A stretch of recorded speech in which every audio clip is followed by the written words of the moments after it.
Buenas tardes a todas las personas presentes el día de hoy. Bueno, la doctora Patricia Alvarenga Benutolo es historiadora y docente de la Universidad Nacional y de la Universidad de Costa Rica. Inició sus estudios en la Escuela Ascensión Esquivel y en el Colegio San Luis Gonzaga. Posteriormente realizó sus estudios de grado y de maestría en Historia en la Universidad de Costa Rica y un doctorado en Historia por la Universidad de Wisconsin-Madison en Estados Unidos. Estudió sobre las construcciones identitarias desde las perspectivas tales como la violencia de clase, las relaciones interétnicas, los movimientos sociales, el género y la sexualidad. Es académica de la Escuela de Historia y del doctorado en Ciencias Sociales de la Universidad Nacional.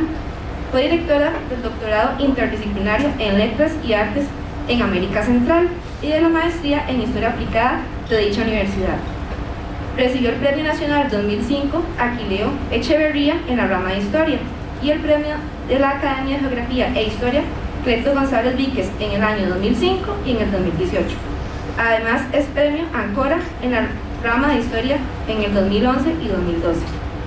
Es indiscutible el aporte que ha hecho la profesora Alvarenga en el ámbito de la historia, de las ciencias sociales y de la comunidad universitaria, nacional e internacional.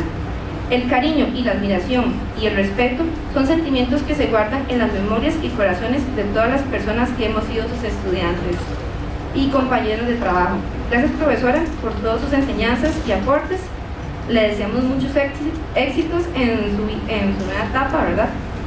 Y bueno, a continuación, unas palabras de la licenciada Mariana Blanco, estudiante de la Escuela de Historia de la Universidad Nacional. Buenas tardes a todas las personas presentes y un saludo especial a la profesora Patricia Alvarenga Benutolo. Bueno, pues a mí me corresponde dar unas palabras de parte de los estudiantes. Para nosotros la profesora Alvarenga es una investigadora y docente que ha transformado las formas de hacer historia a nivel costarricense y centroamericano. Además es un referente en la región para estudios relacionados, como comentaba mi compañera Yanina, con el género, la diversidad sexual, la ciudadanía y las identidades, entre otras múltiples temáticas que estoy segura que todos ustedes han tenido el placer de leer. A lo largo de su trayectoria como investigadora y docente ha generado aportes teóricos y metodológicos para el estudio de problemáticas vinculadas a la ciudadanía, las vivencias de los distintos grupos sociales, los movimientos sociales y las identidades, y ha colaborado en la realización de obras claves de la literatura académica centroamericana.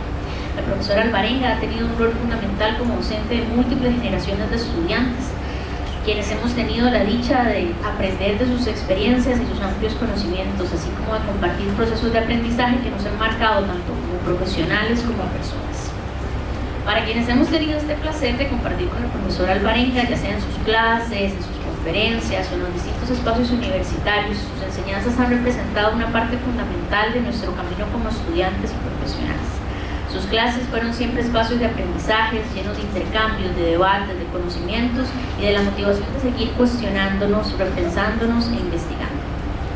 Asimismo, los aprendizajes que nos llevamos, quienes fuimos un día sus estudiantes, no se limitan exclusivamente a contenidos para exámenes o trabajos finales, sino que se extienden hasta la calidad humana de la profesora Alvarenga. Sus observaciones, sus mensajes de motivación y sus aportes siempre han estado cargados de respeto y de valoración por el trabajo de los demás, desde quienes comparten sus atestados académicos hasta quienes nos encontramos en nuestros primeros pasos universitarios. Para finalizar, quiero hacer eco de las palabras de muchísimos estudiantes, quienes en conversaciones de pasillo y últimamente en Zoom han resaltado el importante papel de la profesora Alvarenga en su proceso formativo.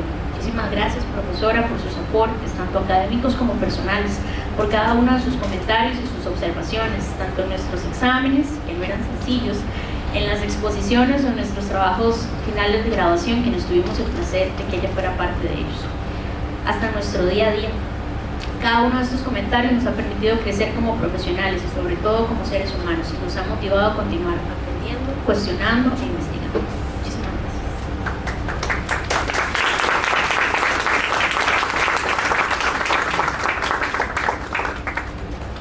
A continuación, unas palabras del director de la Escuela de Historia, el doctor Rafael Ledesma Díaz. Muy buenas tardes. Buenas tardes, Patricia. Un gusto tenerte de nuevo aquí en la Universidad Nacional, en tu casa. siéntate siempre bienvenida, esta es tu casa. Buenas tardes a los estudiantes que nos acompañan el día de hoy en esta conferencia tan importante, a los académicos que se hacen aquí presentes. A nombre de la Escuela de Historia,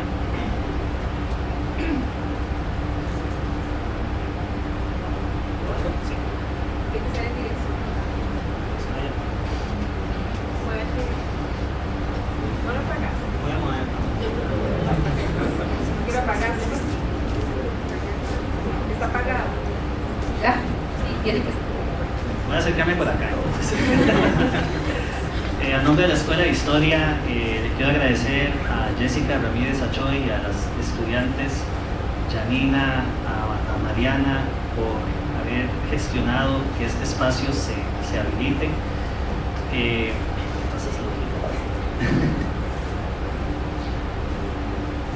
El día de hoy Patricia nos va a presentar la ponencia Transformar la vida privada para intentar la política, disidencias sexuales y de género en Costa Rica del siglo XXI.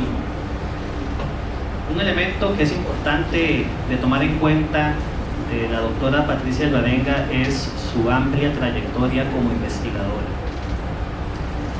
Ella nos ha deleitado a lo largo de muchos años con sus libros, con múltiples artículos, donde ha demostrado una capacidad admirable de tratar diferentes temáticas en diferentes contextos y periodos con un nivel de análisis realmente admirable.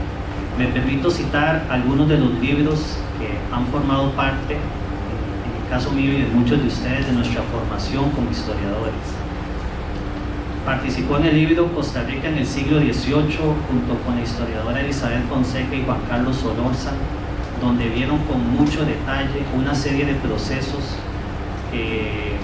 agrícolas, productivos que se llevaron a cabo en Costa Rica en ese siglo. Después nos deleitó con un libro que fue desligado de su tesis doctoral en la Universidad de Madison, Cultura y Ética de la Violencia en El Salvador.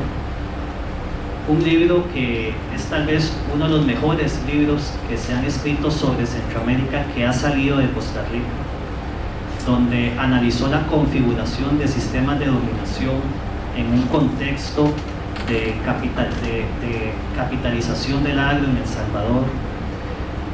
Y después vino con otros libros donde poco a poco fue cambiando sus enfoques, sus referentes teóricos, centrándose siempre en la historia de grupos subalternos, de vecinos a ciudadanos, identidades en disputas, un libro al cual yo le tengo un especial cariño porque inicialmente colaboré con ella como asistente hace muchos años y fue gracias a esa experiencia que tuve con ella que siempre me dio el ánimo para seguir con mi formación como historiador.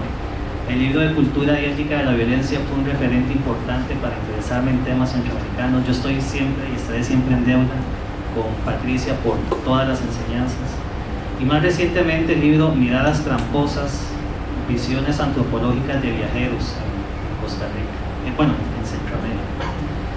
Por lo tanto, es una trayectoria sólida, marcada por la calidad, por la excelencia y por esa capacidad de ver diferentes temáticas en diferentes contextos. A nombre de la Escuela de Historia le reitero el agradecimiento, Patricia, por todo lo que usted hizo por la escuela, por nuestra universidad, y repito, siéntase siempre en su casa porque esta seguirá siendo su casa. Muchas gracias.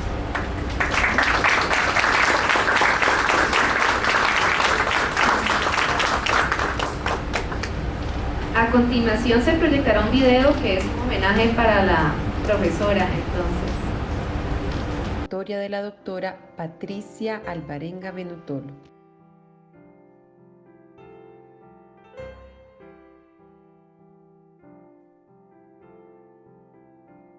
Alvarenga ha sido gestora de una amplia y rica producción intelectual que ha dado significativos aportes a la disciplina histórica y también a la construcción del conocimiento, tanto en Costa Rica como en Centroamérica. Creo que si hay dos palabras que pudieran describir su trabajo, podrían ser diversidad y calidad. Diversidad porque ha transitado a través de diferentes campos del estudio de la historia, desde la historia colonial hacia la historia de género, entre muchos otros espacios, dando cuenta de la complejidad de las sociedades, y calidad precisamente porque la rigurosidad de su trabajo, el método, su escritura y justamente el énfasis en generar siempre explicaciones y análisis profundos en relación con los fenómenos que ella se ha dedicado a estudiar, han generado teorías para la historia, así como constituirse en un ejemplo en cómo se puede escribir la historia, cuáles son sus utilidades, asimismo como de aquellas inquietudes que muchas veces podemos pasar desapercibidas, que también podrían o deberían ser objeto de estudio. Así que, profesora, ahora que se jubila, no queda más que agradecer por su trayectoria, por los aportes que ha generado y principalmente porque la excelencia de su trabajo es un ejemplo para muchos otros. La profesora Patricia Alvarenga Benutolo no solo marcó la Escuela de Historia de la Universidad Nacional, sino que marcó la vida de cientos de estudiantes. Su compromiso y entrega hicieron de cada una de sus clases un espacio de aprendizaje para todas y todos. Su labor investigativa inspiró a cientos de mujeres, en donde me incluyo, a introducirnos dentro de esta área. Gracias, profesora, por su compromiso, por sus consejos y principalmente por su entrega durante todos estos años. Sin lugar a dudas, la profesora Patricia Alvarenga ha sido una figura señera de la historiografía costarricense.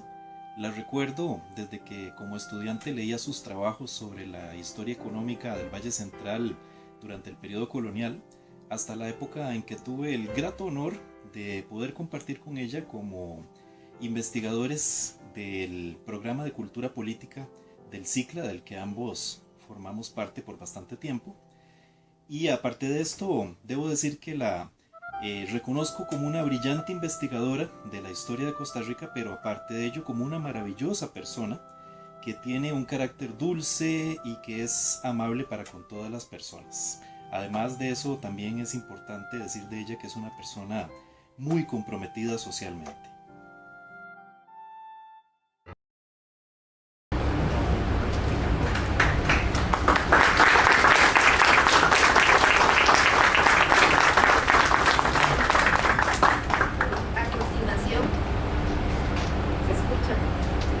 A continuación se entregará el presente a cargo de la doctora Jessica Ramírez, directora de la revista Perspectivas, y de manera posterior el doctor Alexis Segura, director del doctorado en Ciencias Sociales, también le entregará un presente. Alexis, si gusta venir.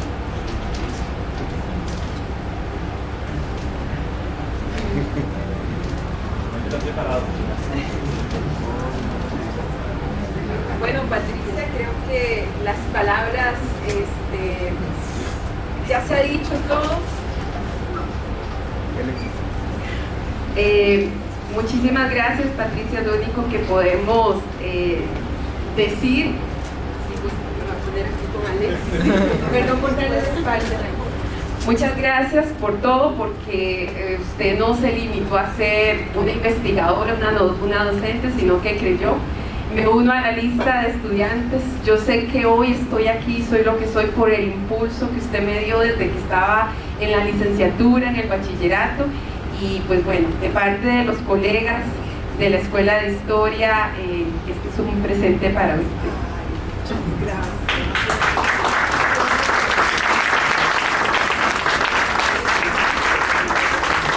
Bueno,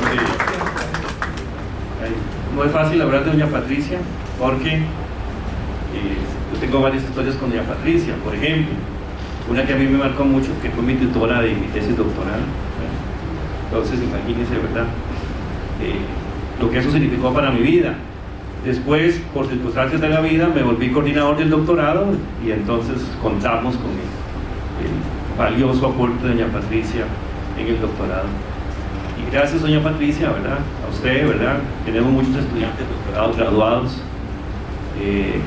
Y bueno, a nosotros nos dio mucha pena cuando nos avisó que se iba a jubilar, ¿no? Por un lado, pero también gran alegría porque se merece ya, ¿verdad?, descansar. Yo creo que doña Patricia, así en pocas palabras, ¿verdad?, es un excelente ser humano, ¿verdad?, y una extraordinaria académica de nuestra universidad. y de parte del doctorado, un pequeño presente, muy pequeño, por todo lo que tenemos que agradecerle a usted.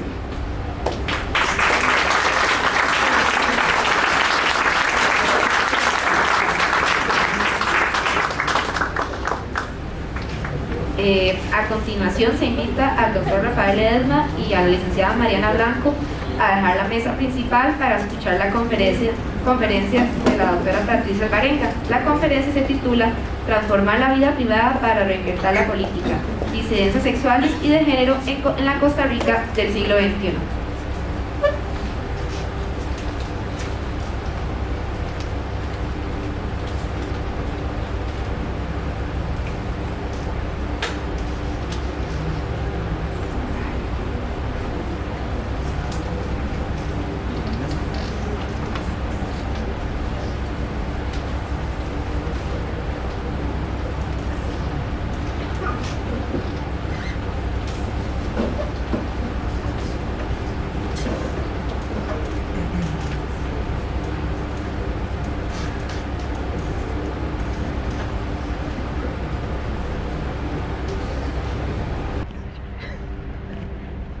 Muy buenas tardes, profundamente emocionada con este homenaje tan especial que ustedes me han hecho, que me hace sentir tan plena de cariño, tan plena de reconocimiento de ustedes, de mis colegas, de mis estudiantes, que qué más podemos pedir de la vida. ¿Verdad? Que vivir un momento como estos es maravilloso. Yo había hecho todo el esfuerzo por no llorar, pero bueno, aquí estoy llorando. Alexis no se me ha ido. Yo ayer decía, bueno, no me voy a ir. Le voy a decir a Alexis que me contrate de vez en cuando en el doctorado.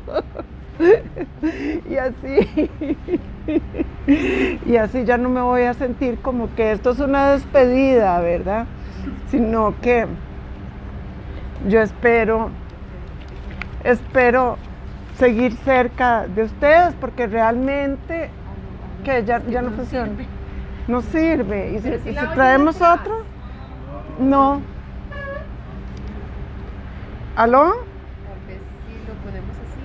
¿Aló? Tal vez apagarlo y encenderlo otra vez, que Ay, Dios, y no hay otro, no. ¿Hola? ¿Hola? Aló. Ahora sí. Ahora sí. Aló. Ahora sí, sí.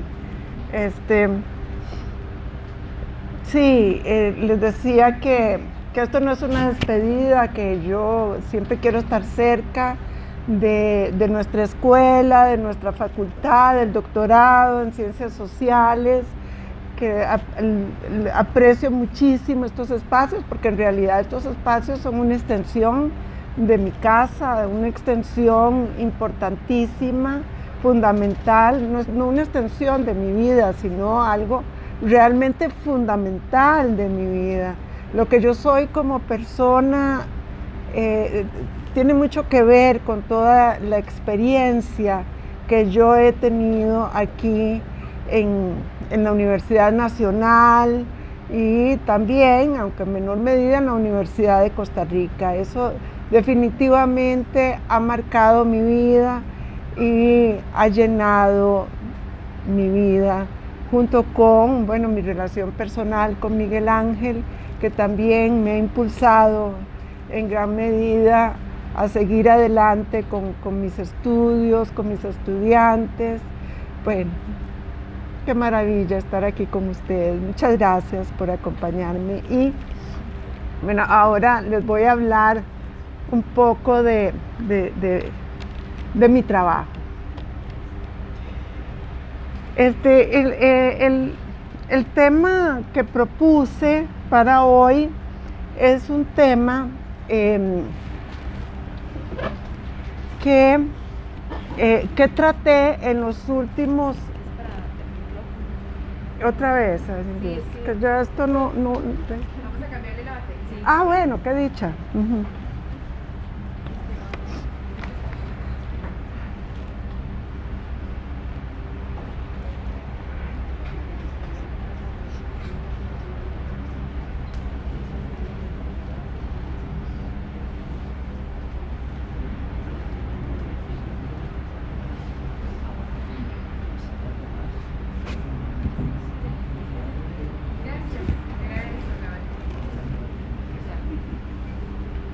Bueno, y no le he dado las gracias a Janina y a Mariana por esas palabras tan especiales.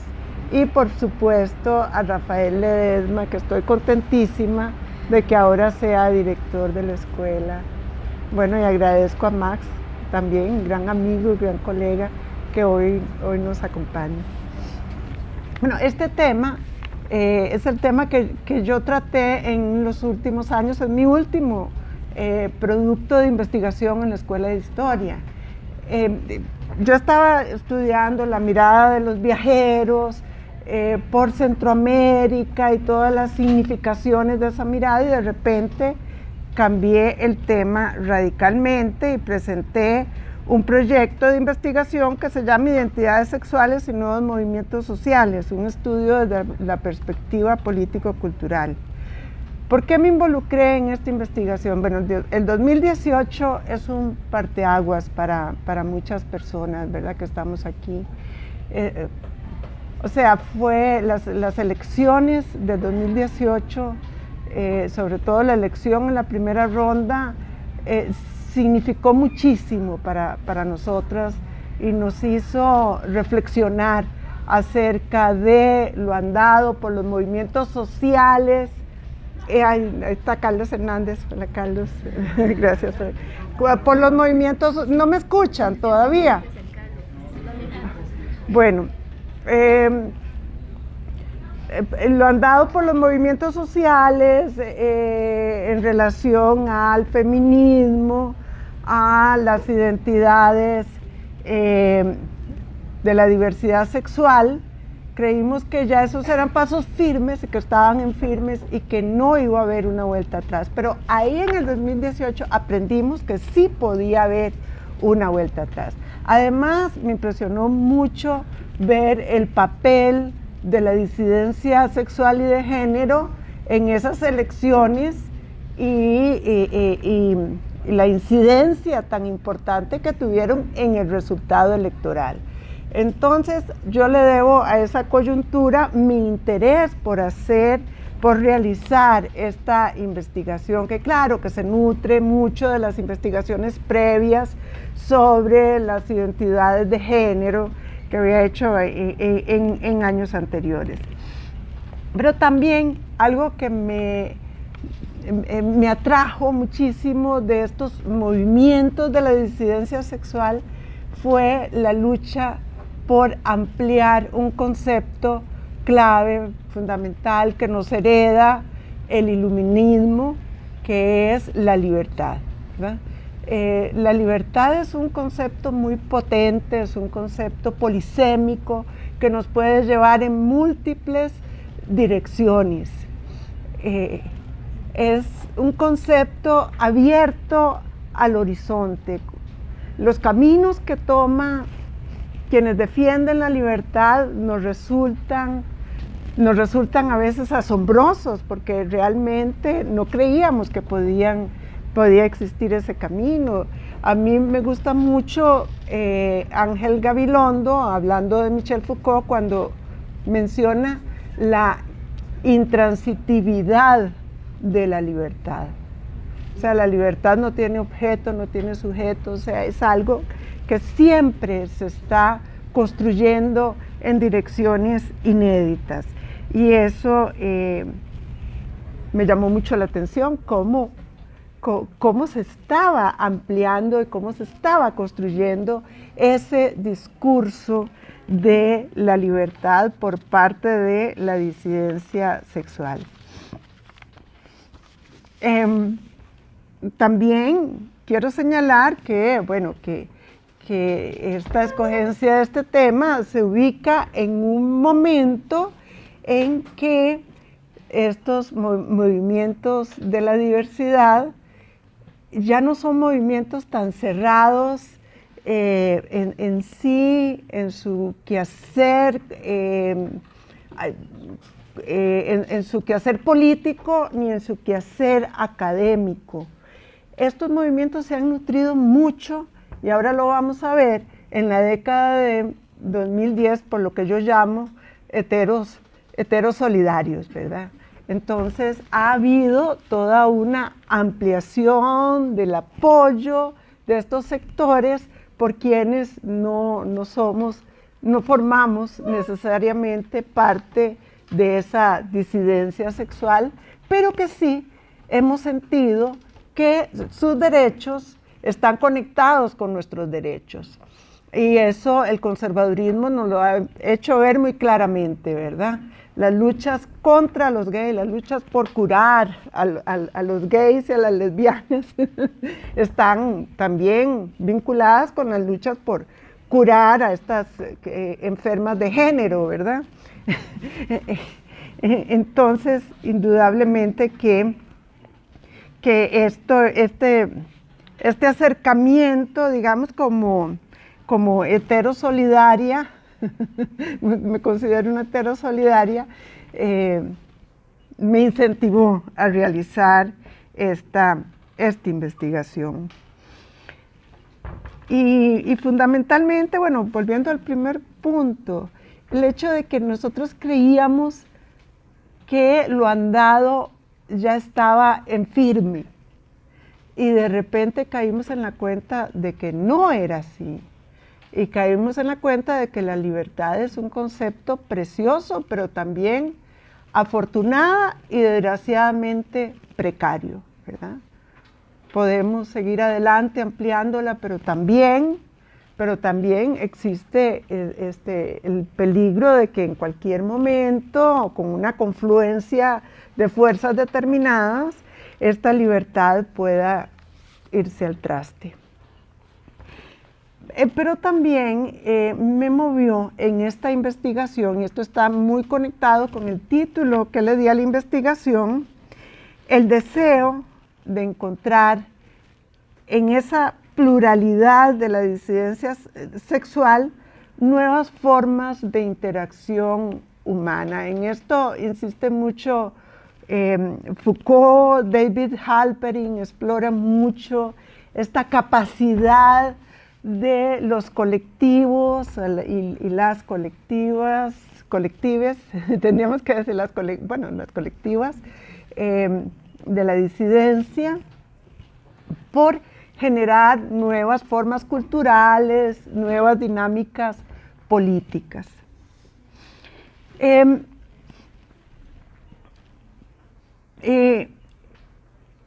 Yo creo, y esto lo exploro en uno de los artículos que publiqué sobre este trabajo, que estos universos sociales tienen características particulares que los diferencian en su relación con el mundo social, los diferencian de aquellos movimientos más centrados en la clase o en la etnicidad. Hay un artículo muy interesante de Joan Scott. Bueno, ¿y me estaban oyendo? ¿Se escucha bien? Ay, bien, bravo. Gracias.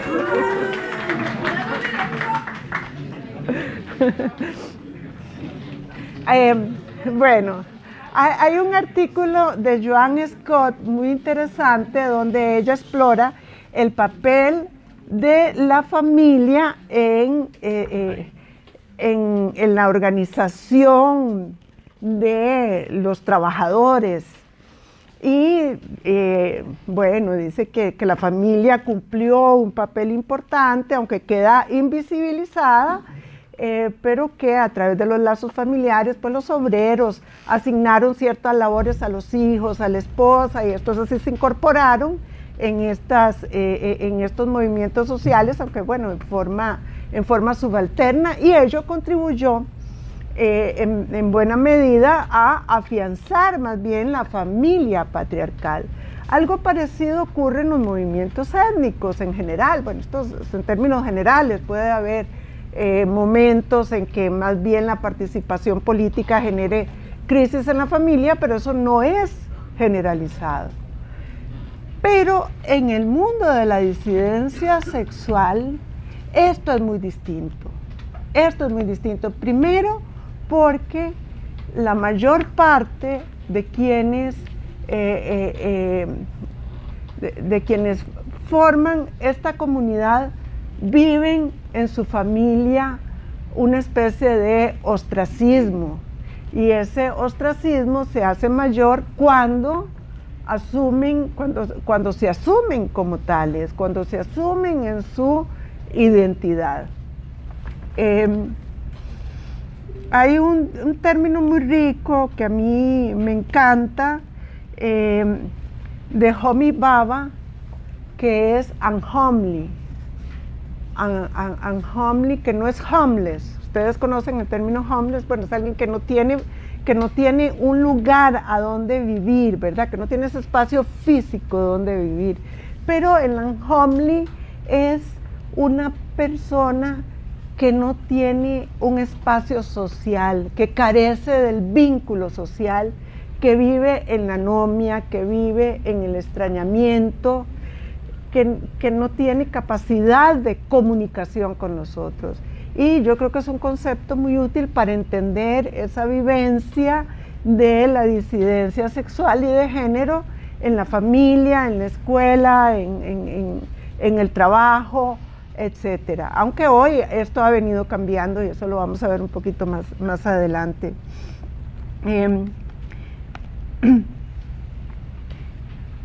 Y bueno, y asomarse fuera del closet para muchas personas significó la ruptura total de los vínculos familiares.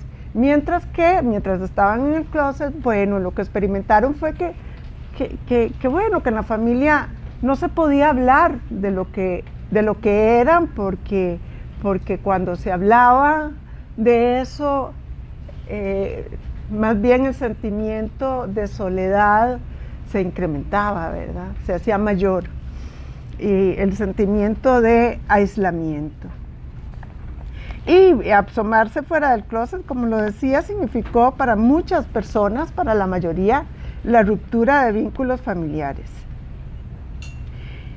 Y yo considero que en buena medida este doloroso destierro del colectivo, más fundacional en la identidad del ser humano, que es la familia, ha abierto las posibilidades de sustitución de los afectos más próximos, más cercanos, y los que me parece más importante, de reinvención de las formas de convivencia. Es decir, como lo señala James Green, estudioso del tema del mundo gay, en Brasil, en Río Janeiro, Brasil, han tenido la capacidad, el mundo gay, lésbico y trans, que les ha costado mucho más, ¿verdad? Esto, ha tenido la capacidad de construir esa casa alternativa, y al construir esa casa alternativa se han abierto las posibilidades de reinvención de la relación social, de reinvención del mundo cultural, y por supuesto también se han abierto las posibilidades creativas de participación en el terreno de la política.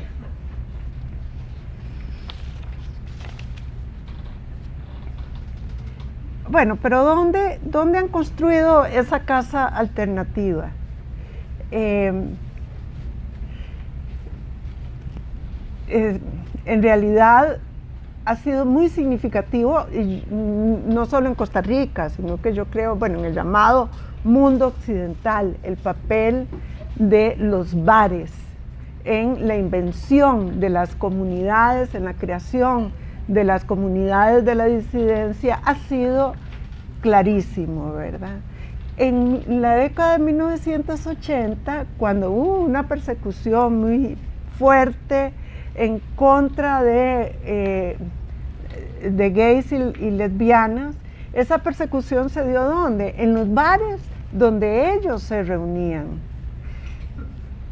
Y eso fue muy desgastante para la comunidad, ¿verdad? Porque los centros de reunión vitales estaban siendo fuertemente atacados. Incluso, Jacobo Schifter señala los bares como la única institución que tienen los homosexuales, y eso lo hace en la década de 1980.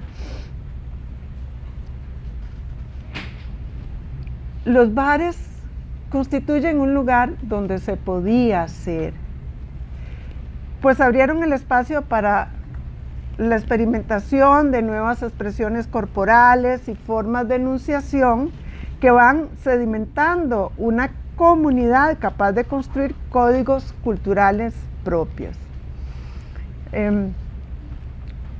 Hay una serie de memorias que recopila, bueno, hay muchas memorias muy interesantes, pero hay una que recopila Alexander Alvarado, de una mujer que en el bar Afrodita en la década de 1980 encuentra toda una serie, toda una gran posibilidad de ser como mujer lésbica, y dice al respecto sobre ese encuentro que ella tiene con toda la escenografía, con toda la escenografía, ¿verdad?, que había en ese bar.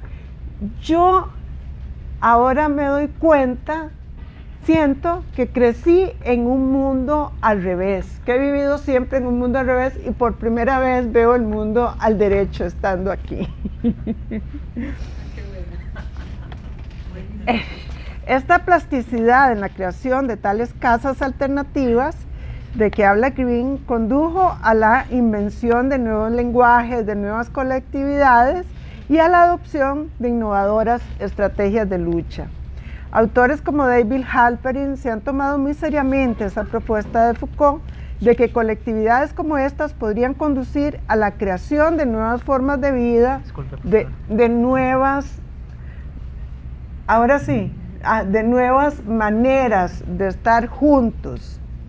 Esa reingeniería de los afectos primarios es un impulsor para construir inéditas formas relacionales, otras miradas sobre el mundo social y otras posibilidades de reinvención de lo político. Y ahora vamos a explorar dos luchas de la disidencia sexual en Costa Rica que tuvieron lugar en el siglo XXI, donde evidentemente hay una reinvención de lo político fundado, bueno, sobre todo en la primera lucha, la ruta del verso diverso, fundado en esas colectividades particulares, en esa reinvención del mundo primario familiar.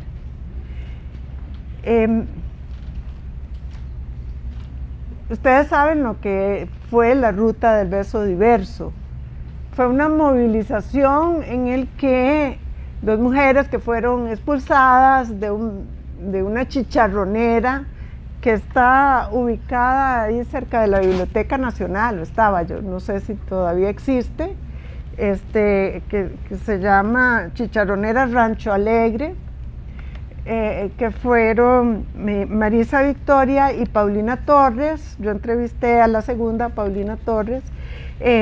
Ellas fueron expulsadas por besarse en la chicharronera, y entonces salieron muy enojadas con su grupo de amistades, muchas de ellas con su misma identificación sexual, y se preguntaron, bueno, ¿qué hacer?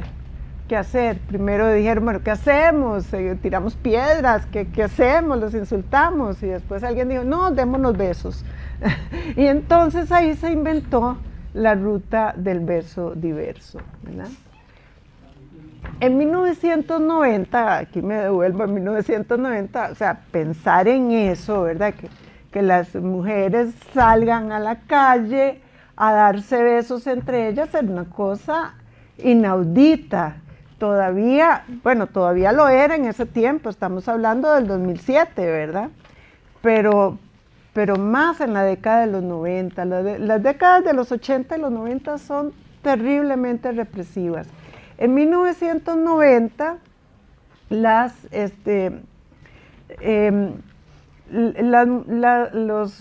organizaciones lesbianas muy pequeñas, muy limitadas en Costa Rica,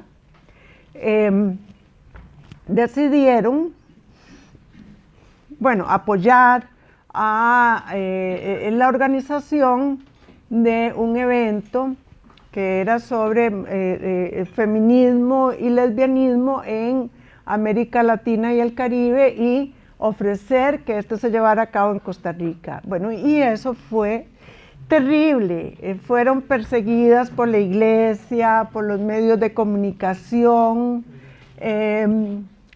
Estaba de ministro de Seguridad Álvarez de Santi, y la persecución llegó a tal punto que Álvarez de Santi prohibió el ingreso al país de mujeres que no vinieran acompañadas por un hombre. Vean a qué nivel. Y estas mujeres sufrieron tal persecución que durante la década del 90, pues ese trauma se vivió mucho, y eso incidió en la capacidad política de organización de estos movimientos. Bueno, pero en el 2007 ya la situación había cambiado, y la situación cambió precisamente por esta generación que dio estos primeros pasos hacia la visibilidad y hacia la acción política. Y es gracias a esta generación que se abren las posibilidades de participación política, de mayor reinvención de lo político de las nuevas generaciones.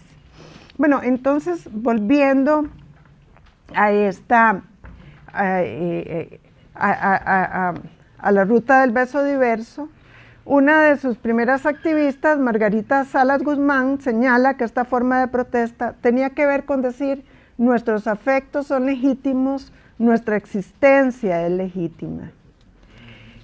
Y vean que es muy interesante que esta movilización surge porque ellas son expulsadas de un espacio público del que ya se habían apropiado y que lo habían convertido en un espacio de vivencia de sus afectos más próximos.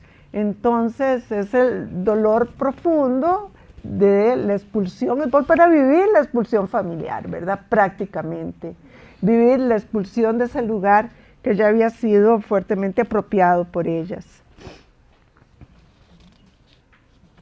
De tal forma, las reivindicaciones de esta colectiva parten de la búsqueda de la afirmación de los espacios públicos considerados propios. Ahora, este movimiento ya no es un movimiento tímido como lo fueron los movimientos, es decir, las acciones del mundo gay, lésbico, previo, donde las luchas se daban fundamentalmente en el campo institucional y en el campo legal. Y este es uno de los primeros momentos en que se sale a ocupar la calle. Porque bueno, ya estaba el desfile del orgullo desde el 2003, pero no era un desfile, era un festival. Y el primer desfile del orgullo, que tiene lugar en el 2008, asisten unas poquísimas personas todavía, ¿verdad?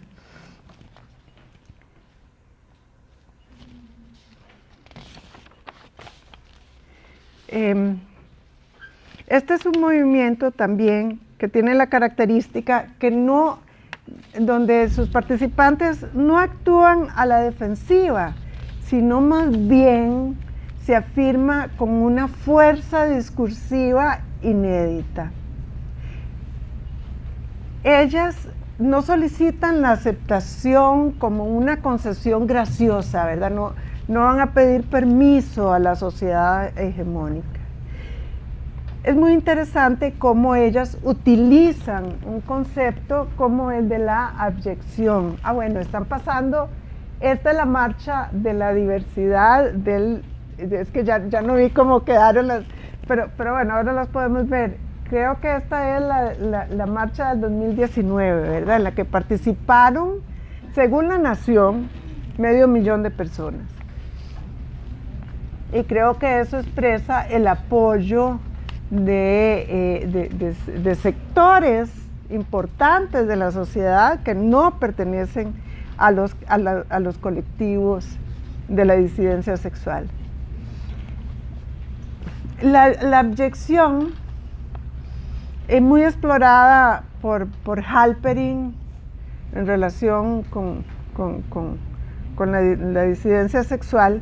Es una palabra que ha sido clave en la expulsión simbólica de quienes transgreden la heteronormatividad. Lo abyecto significa lo sucio, lo abominable, el excremento, todo lo que nos produce rechazo. Y es aplicado socialmente a grupos excluidos y muy especialmente a grupos de la disidencia sexual y de género. Bueno, ellas usan los sentidos de la abyección para trasladarla al espacio público homofóbico, el cual es directamente confrontado. Yo creo que tenía algunas donde aparecían, bueno, no sé, donde aparecían los carteles que presentaban, que es entre sus lemas, ¿verdad? Si te molesta mi amor, revísate. O sea, yo no me reviso, revísate vos. Porque ser diferente no es indecente y discriminar es lo asqueroso. Salimos de los closets a la calle por nuestros afectos, por nuestros derechos. Salga de la caverna, no discrimine. No se trata entonces aquí de pedir permiso para ser. Lo anómalo es trasladado a la sociedad homofóbica. Si la definición y clasificación del mundo social ha sido un privilegio de la sociedad heteronormada, la cual ha actuado como sujeto que convierte el mundo de la diferencia en objeto de investigación, de exploración, la ruta del verso diverso, toma la palabra reinvirtiendo esa relación sujeto-objeto. De esta forma produce un desplazamiento radical del concepto de anomalía, despojándose de este para hacer caer su peso simbólico en sus gestores.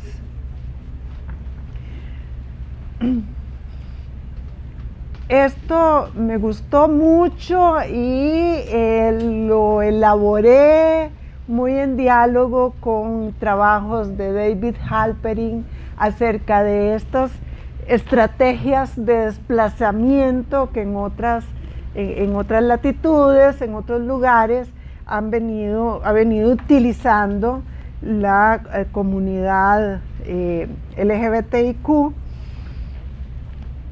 para generar, es decir, para desestabilizar más bien los discursos hegemónicos y generar otras miradas, otras posibilidades de construcción discursiva del mundo de la diferencia. En estas actividades, digamos, porque eran actividades donde se les anunciaba, bueno, ya ellas fueron a besarse frente a la chicharronera Rancho Alegre y ahí hicieron su manifestación y denunciaron la discriminación en esta chicharronera y luego siguieron haciendo estas actividades frente a otros lugares públicos donde sabían que había habido discriminación de gays y lesbianas fundamentalmente y bueno, había habido discriminación o las habían expulsado por sus manifestaciones afectivas.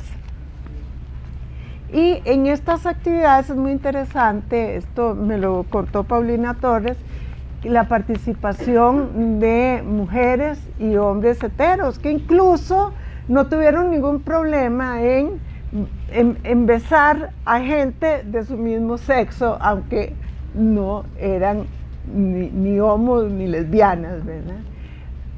O sea, esa solidaridad ya se va viendo claramente en esta movilización. Yo tuve muchas entrevistas con un escritor joven que se llama David Ulloa, quien recuerda en una forma muy especial ese momento en que estas mujeres, en que él presenció, él estaba entrando a la Universidad de Costa Rica, presenció a estas mujeres besándose públicamente en la calle, y define las define como ídolas que lo motivaron a ingresar al activismo. De acuerdo a sus palabras, esto es textual, ellas representan un antes y un después para mí en el activismo en este país. Yo con 18 años ver a dos chicas lesbianas frente a un restaurante que las habían echado besándose para decir, bueno, nos pudieron haber echado, pero aquí afuera seguimos existiendo y el mundo de unos nos pertenece a nosotros también y nos vamos a besar.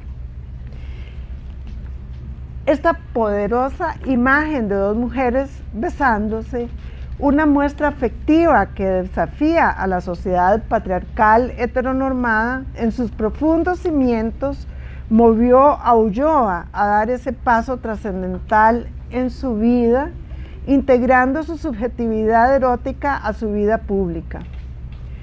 Didier Eribon tiene un concepto muy interesante que lo denomina efecto de autorización, para referir a quienes crean un lenguaje de subversión, en este caso de subversión sexual o de género, que convoca a aquellos que viven experiencias similares, pero que no le han podido poner palabras a esas experiencias, a seguir sus pasos, ¿verdad? Es gente capaz de crear nuevos discursos y en este caso nuevas performancias. En esta ocasión encontramos el efecto de autorización en el lenguaje de los cuerpos, en esa manifestación cálida, íntima del beso, que realizada por dos personas del mismo sexo, se transmuta a los ojos de Ulloa de escandalosa, de expresión de relación aberrante en gloriosa. Ulloa, en relación metonímica, con el acto del beso, se abrazó al activismo y a la literatura para presentarse ante el mundo en su dimensión erótica. ¿Cuánto tiempo tenemos? ¿Puedo seguir? Unos 10 minutos. Bueno, entonces la ruta del beso diverso representa un momento de inflexión en las luchas de la disidencia sexual, lo cual explica las reticencias de parte de sectores del feminismo y del movimiento gay y lésbico convencional. Eso no está escrito en ninguna parte, a mí me lo contaron con mucha confianza por ahí, pero esos temas a veces resultan difíciles de tratar, ¿verdad? Cuando se trata de conflictos, pero yo encuentro que era muy natural que surgiera ese conflicto, muy natural, porque la generación previa pues estaba más habituada, digamos, a otro tipo de lucha, a desafiar la institucionalidad, a desafiar, a luchar pues, en el mundo de la legalidad. Pero esto de salir a la calle era riesgoso, y todavía salir a la calle dándose besos, por favor. Eso, bueno, seguramente que les asustó y pensaron, bueno, esto puede echar marcha atrás con lo andado. Pero eso no ocurrió, y más bien este movimiento estaba anunciando lo que vendría en la década del 2010, que es la presencia impresionante de la disidencia sexual y de género en la calle, la ocupación de la calle. Esa toma de los espacios públicos anuncia, como les decía, los tiempos que están por venir. La toma de las calles, las acciones corporeizadas de que nos habla Judith Butler, se componen de cuerpos que con su experiencia y su performatividad afirman su derecho de estar en el mundo. Salir a la calle es colocar el propio cuerpo como escudo, es enfrentar la violencia a partir de la fuerza que deviene de la participación colectiva en demanda de la viabilidad de la propia vida. ¿Y qué quiere decir esa viabilidad? Bueno, en demanda de que tenemos que ser lo que somos, no podemos ser otra cosa, ¿verdad? Quienes participaron en el Beso Diverso asumieron un doble reto: salir a la calle para visibilizar su identificación sexual y a la vez hacerlo a partir de la performance de su propio mundo íntimo. El discurso corporal se impone a la verbalización para colocar en el espacio público el acto mismo que contiene el peso de la abyección y, mediante una reiteración de este, abrir vías hacia una reconfiguración de su sentido.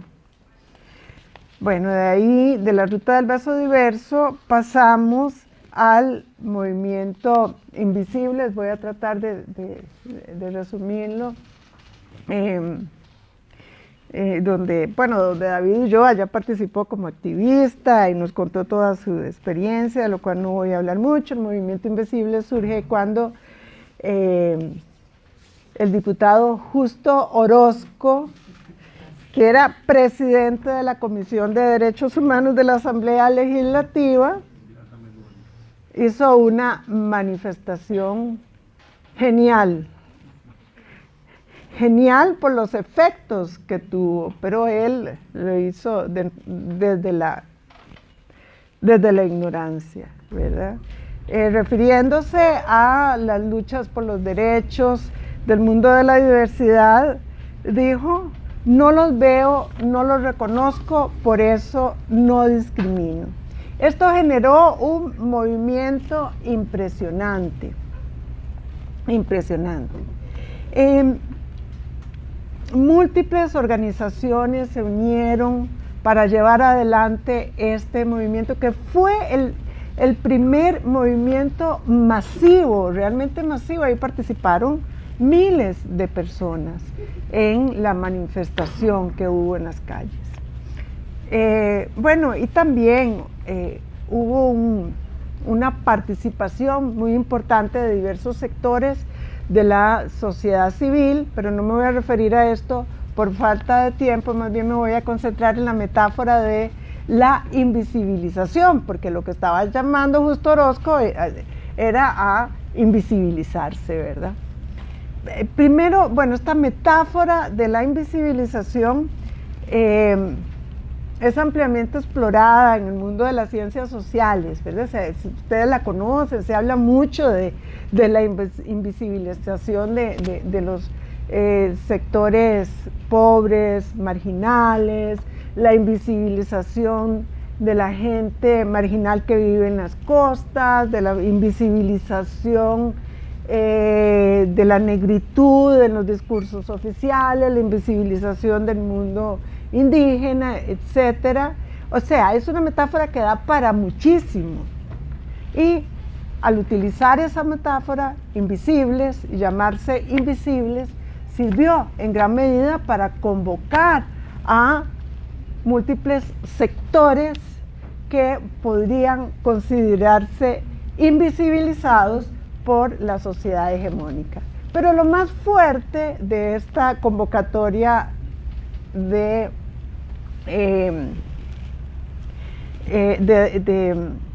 Orozco es que las luchas del mundo de la disidencia sexual y de género son luchas que están centradas en la visibilización, que consisten en salir de esa invisibilización para dar el paso a la visibilización.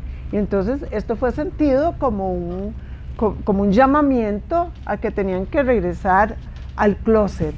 Y entonces uno de ellos afirmó en un periódico: nunca regresaremos jamás al closet del anonimato y sufrimiento en silencio. Orozco, en su radical distancia de la reflexión académica en torno a la exclusión y marginización social y de la experiencia de lucha del mundo de la disidencia sexual, seguramente no imaginó jamás la potencialidad que tendrían sus palabras.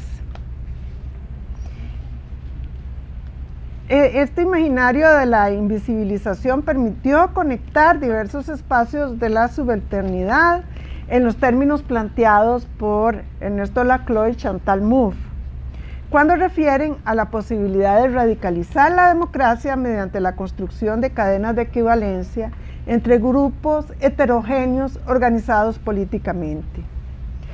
En su convocatoria a la Marcha Invisibles, hicieron un llamado para todos, sin distingo de sexo, orientación sexual o religiosa. Bueno, vamos a las conclusiones.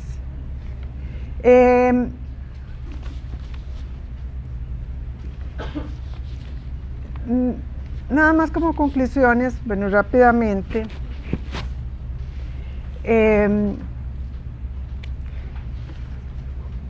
Les quería decir que pienso que seguramente ustedes están pensando, bueno, ¿y qué ha pasado con estas luchas? Recuerdo cuando yo estudiaba las luchas ciudadanas y las luchas vecinales, bueno, y había esa explosión y esas grandes potencialidades que se veían en estas luchas, y de repente aquello como que parecía, usando una palabra un poquito vulgarcita, parecía desinflarse, ¿verdad?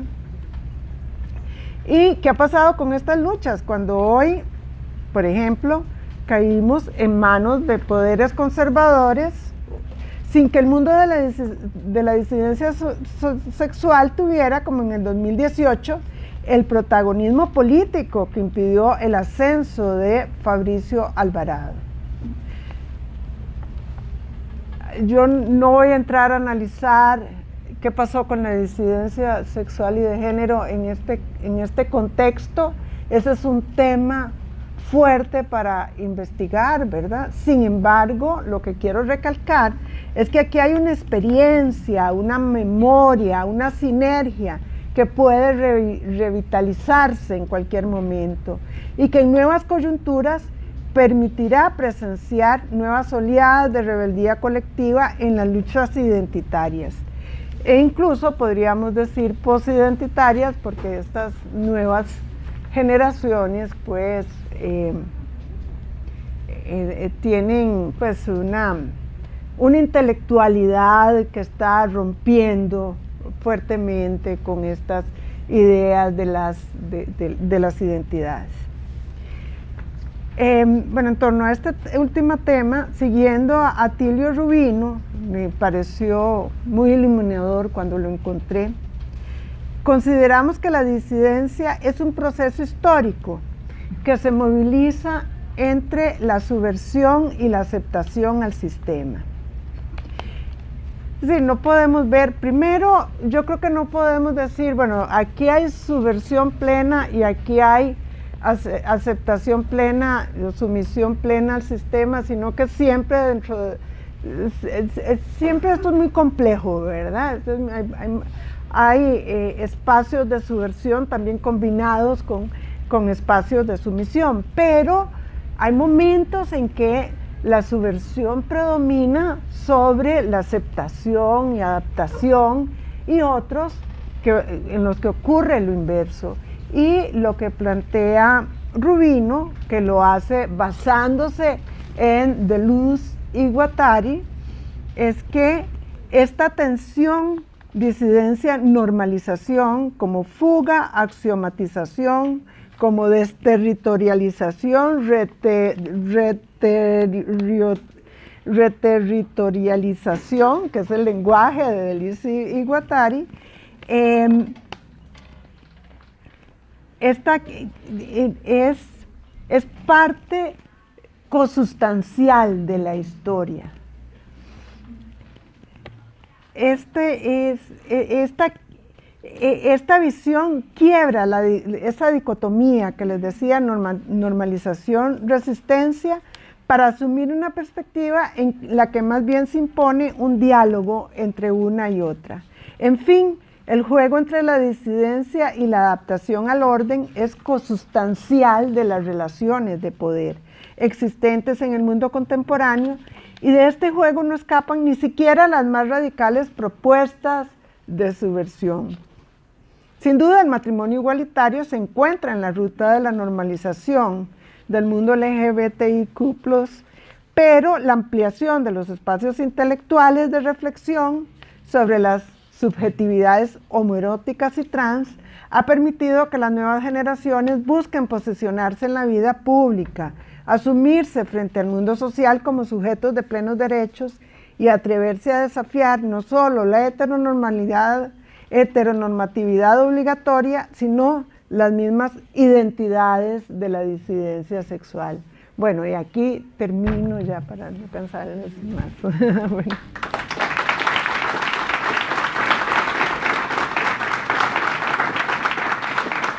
Bueno, y agradezco de nuevo este espacio magnífico, tan caluroso, tan cariñoso. Muchas gracias. Muchas gracias. Me los llevo en el corazón. Me los y las llevo en el corazón. Gracias.